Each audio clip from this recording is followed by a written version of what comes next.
నమస్తే, welcome to our channel. నేను anchor సిరి. ప్రస్తుతం మనతో పాటు ఉన్నారు ప్రముఖ ఆధ్యాత్మికవేత్త, వాస్తు జ్యోతిష పండితులు, అలాగే శ్రీ విద్య ఉపాసకులు శ్రీమతి జయప్రద గారు. అమ్మతో మాట్లాడతాం. అమ్మ నమస్తే. నమస్తే అమ్మ. శ్రీమాత్రే నమః. అమ్మ, ఈరోజు ఒక మోస్ట్ ఇంపార్టెంట్ టాపిక్ డిస్కస్ చేయాలనుకుంటున్నాం మీతోని.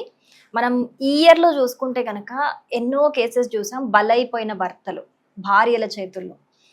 మిక్సీ జార్ అంటారు, డ్రమ్ అంటారు, ఆ రకరకాల థాట్స్ తోని. అసలు ఈ విధంగానే ఈ మధ్య కాలంలోనే చూస్తున్నాం అమ్మ ఇవి ఎక్కువ. ఈ విధంగా అసలు ఎందుకు జరుగుతోంది అంటే, ఇప్పుడు ఈ చంపుతున్న వాళ్ళలో చూసుకుంటే కనుక వీళ్ళలో జాతక దోషాలు ఏమన్నా ఉంటాయి అంటారా? అంటే జాతకం సెట్ అవ్వకుండా పెళ్లి చేసుకోవటము, లేకపోతే వాళ్ళ కర్మ ఫలితాలు అసలు ఏ విధంగా చూసుకోవచ్చు? ఇది ఒక టాపిక్ లో మాకు ఒక ఐడియా వచ్చింది. ఏంటి అని అంటే, దీన్ని బేస్ చేసుకొని అసలు ఏ రాశి వారికి ఏ రాశి వారిని చేసుకుంటే బాగుంటుంది జీవితం అనేది ఒక 12 రాశులకు సంబంధించి ద్వాదశ రాశుల గురించి చేద్దాము అని అనుకున్నాము. సో ఈ రోజు ఆ వీడియో చేద్దామమ్మా. మీ ఒపీనియన్ ఏంటి? తప్పకుండా. అంటే చాలా మంచి విషయం ఇది.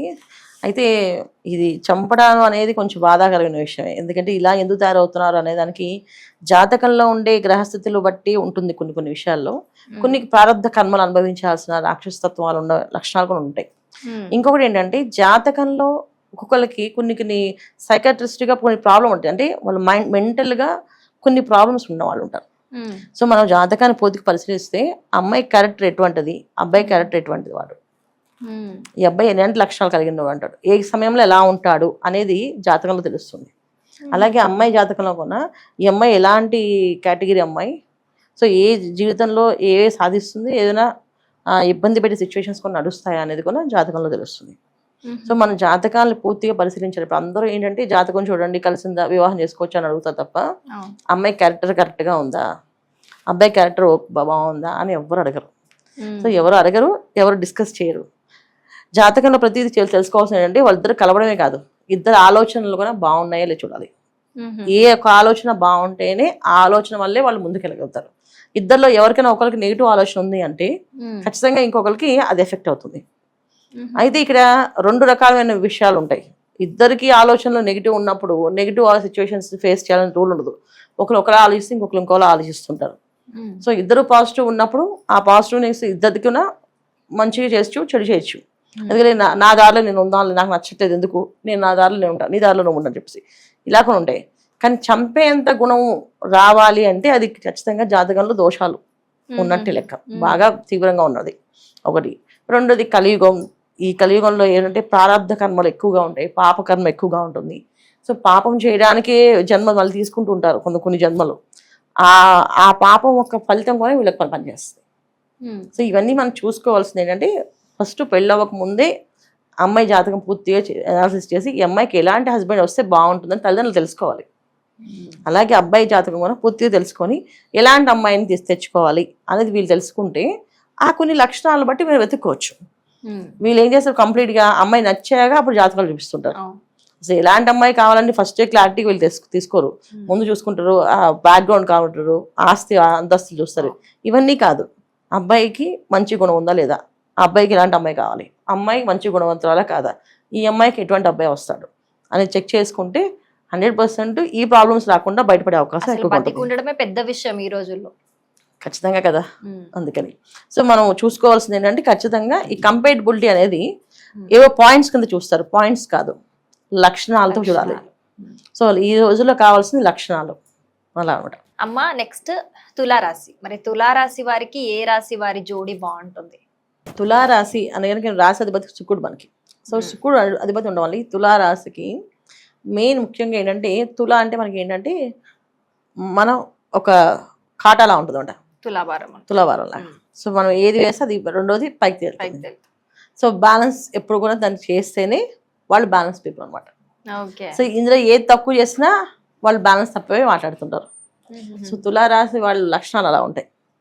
వాళ్ళతో ఎప్పుడు కూడా ఒక ఎమోషన్ తోటే వాళ్ళు ఉంటారు. వాళ్ళు ఆ ఎమోషన్ బ్యాలెన్స్ చేస్తేనే అది మనతో పాటు ట్రావెల్ చేస్తారు. వాళ్ళు తులారాశి వాళ్ళు చాలా డేంజర్ కదా. ఎందుకంటే వాళ్ళు ఎక్కడైనా ఏదైనా కమర్షియల్ కనిపించినా, ఇది వీళ్ళు మనం వాడుకుంటూ తెలిసిన ఆ క్షణాన్ని అక్కడ ఆ నిమిషాన్ని వదిలేసి వెళ్ళిపోతారు. అలా ఉన్న వాళ్ళు తులారాశి వాళ్ళు. జనరల్ తులారాశిలో కాంబినేషన్స్ అప్పుడు కూడా అంతే ఏంటంటే నక్షత్రాలు కూడా అలాగే డిఫరెంట్ కాంబినేషన్స్. చిత్తా నక్షత్రం, స్వాతి నక్షత్రము, విశాఖ నక్షత్రం, ఈ 3 నక్షత్రాలు చాలా కాంట్రవర్సీస్ ఉంటాయి. అంటే ఏంటంటే వీళ్ళు కుజతత్వం అంటే అగ్రెసివ్ తత్వము అండి, స్వాతి నక్షత్రం రాహుతత్వం, ఒక మాయతత్వం, గురు నక్షత్రము ఏంటి చాలా బలమైన మనుషులు, బలంగా ఆలోచించే తత్వం ఉన్నవాళ్ళు. అంటే ఏదైనా ఏ ఎమోషన్కి వాళ్ళు అది కాదు ఇది కమర్షియల్ అని ఆ ఎమోషన్ ఇది వాళ్ళు నటిస్తున్నారని తెలిస్తే ఆ క్షణాన్ని వాళ్ళు మర్చిపోవడానికి వాళ్ళు వదిలేయడానికి వెనక ముందు ఆలోచించుకొని వదిలేసిపోతారు. చాలా మంది తులారాశి వాళ్ళు ఈ వివాహం అయిన తర్వాత చెప్పా పెట్టకుండా ఇంట్లోంచి వెళ్ళిపోయిన వాళ్ళు ఉన్నారు హస్బెండ్స్. సో మా వారు నా పెళ్ళైన కొత్తలోనే వెళ్ళిపోయారండి, ఇప్పుడు వచ్చి రాలేదు, ఆయన ఎక్కడ ఉన్నారో తెలియదు, ఉన్నారో లేదో తెలియదు అని చెప్పే వాళ్ళు ఉన్నారు మనకి. అగ్రెసివ్గా ఉంటారు, అలా ఉంటారు, ఆలోచన విధానం అలా ఉంటుంది మళ్ళీ. సో వీళ్ళని ఎప్పుడు కూడా బ్యాలెన్స్ చేయాలంటే ఒక ఎమోషన్ తోటే బ్యాలెన్స్. సో ఎమోషనల్ గా వాళ్ళని ఎక్కువగా ప్రేమిస్తూ వాళ్ళ మీద ఎక్కువగా ఫోకస్ పెడుతూ వాళ్ళని ఎక్కువగా కేర్ తీసుకుంటూ వాళ్ళతో ఎక్కువగా క్లోజ్ గా ఉంటేనే వాళ్ళు ఉంటారు. ప్యాంపర్ చేస్తూ ఉండాలి అంతే. ఇప్పుడు చాలా మంది తులారాశిలో పుట్టిన అమ్మాయిలు ఫ్యామిలీని పోషిస్తారు. వాళ్ళకి పెళ్ళైపోయి అత్తగారింటికి వెళ్ళినా సరే ఫ్యామిలీకి ఇవ్వాల్సిన ఫండ్స్ ఇస్తారు, ఫ్యామిలీకి ఇవ్వాల్సిన ప్రయారిటీస్ ఇస్తారు, ఫ్యామిలీ ఫస్ట్ ప్రయారిటీ చేస్తారు వాళ్ళు. ఎందుకంటే వాళ్ళ ఫ్యామిలీ వాళ్ళు వాళ్ళకి అలాగా మా లైఫ్ ఇలా ఉందని చెప్పేసి ఏదైనా అక్కడ ఎవరైనా వాళ్ళ పెళ్ళికి ముందు చెప్తారు హస్బెండ్కి కూడా, నా ఫ్యామిలీకి ఫస్ట్ ప్రయారిటీ ఇస్తున్నా, నా ఫ్యామిలీకి ఇంత ఇవ్వాలి, నా దానికైతే ఇష్టమైతే పెళ్లి చేసుకోలేదు లేదు. అలా చెప్పడం వల్ల చాలా మంది తులారాశి వాళ్ళు పెళ్లి కాని వాళ్ళు కూడా ఉన్నారు అమ్మాయిలు, పెళ్లి కాకుండా ఉండే అమ్మాయిలు కూడా ఉన్నారు మనకి. సో ఈ మెయిన్ రీజన్ ఏంటంటే తులారాశి వాళ్ళకి ఎవ్రీథింగ్ ప్రతిదీ బ్యాలెన్స్, ఎమోషన్తో బ్యాలెన్స్ అవ్వాలి. ఈ ఎమోషన్ బ్యాలెన్స్ చేయలేకపోతే వాళ్ళు మనతో ఉండరు. సో అందుకని తులారాశి వాళ్ళని జనరల్ చేసుకోవాలంటే ఖచ్చితంగా ఆలోచించి పెళ్లి చేసుకొని చెప్తారు. ఎందుకంటే మీరు ఏ యాక్టివిటీతో పెళ్లి చేసుకోవాలనుకుంటారో అది ఆమె నచ్చలేదు ఆమె ఉండదు, అలాగే నచ్చలేదు ఆ అబ్బాయి ఉండడు. అది ఎనీ కాస్ట్, అక్కడ తల్లిదండ్రులు చెప్పారనో లేకపోతే వీళ్ళు చెప్పారనో లేదా బంధానికి కట్టుబడి ఉండాలనో ధర్మానికి కట్టుబడి ఉండాలనో అలాంటి ఆలోచనలు ఏమి ఉండవు, వెళ్ళిపోతారు వదిలేసి. నాకు ఈ రిలేషన్సే వద్దు, అన్ని ఇవన్నీ మోసం, ఇవన్నీ దగ అని చెప్పి అంత ఎమోషనల్గా వాళ్ళు కరెంట్ అయిపోయి వెళ్ళిపోయారు లక్షణం ఎక్కువగా అన్నమాట. సో అంత ప్రేమిస్తారు, అంత ప్రేమగా ఉండగలుగుతారు, అంత ఎమోషన్గా ఉండగలుగుతారు. అది కమర్షియల్ తెలిస్తే వాళ్ళు బతకలేరు, అది ఉండలేరు. ముఖ్యంగా భార్యాభర్త మధ్యలోని. ఇప్పుడు నేను చెప్పేది తులారాశి వాళ్ళు ఓన్లీ భార్యాభర్త మధ్యలోని, అలాగే వ్యాపార సంబంధించిన విషయాల్లో కూడా.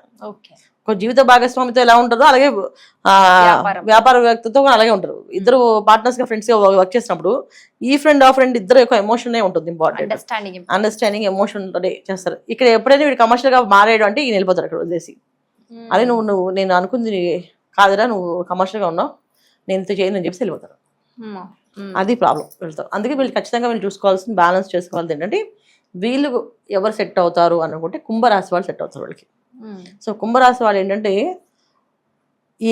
ఆ ఎమోషన్ని క్యారీ చేస్తారు, మొదటే కనిపెడతారు, ఓ వీళ్ళకి ఎక్కువ ప్రయారిటీ ఇది, సో ఆ ప్రయారిటీ నేను ఎప్పుడు బ్యాలెన్స్ తప్పకుండా ఉండాలి.